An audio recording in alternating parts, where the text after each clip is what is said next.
Waliwo jjajja waffe baali bamuyita jjajja Bulega n'abagamba nti buli omu yafuna omugabo ogugwe tewali akkirizibwa kukwata ku mugabo gwa Kasawuli. Bamulekwa bw'omugenzi Kasawuli Denise yali abeerewe bajja zooni Bikuru Entebbe basabye baziratisa abayambe ku b'enganda zaabwe okuli Ssengaabwe Nambi Rebecca ne kitaabwe Empagi be bagamba nti batunze ettaka lya kitaabwe balimazeewo. Beegatta ne Ssengaabwe waffe be abantu abatujjojjobya kati basazeemu obwapa nga bakozesa kyamaani. Ssengaabwe waffe yamala otunda buli kimu n'atikka buli kimu ekiri mu nnyumba era ennyumba nkalu.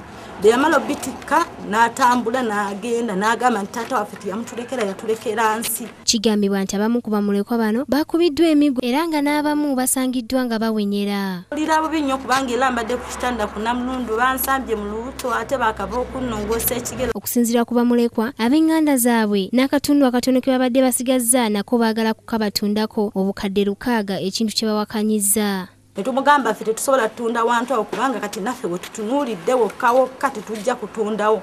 Eyiika 3 bwazimalawo yajja n'ateekawo ekizimbe n'enzijja okumusitoopinga obutazimba ku ttaka lya kitaffe. Ssentebe wa zooni y'e Bwebajja Bbiizi wa Charles yategeezezza ng'ensonga zino bwe zitannatwalibwa mu ofiisi ye wabula yawulirako nti ziri mu kkooti. Sirina kiyinza byogera kuba biri mu kkooti. Ebintu ebiri mu kkooti kibyogera. Omusasi waffe ayogeddeko ne Ssengaabwe Nambi n'ategeeza nti abaana bano baakuzibwa bubi era olubalabye nga bajja ne yeesogga enju.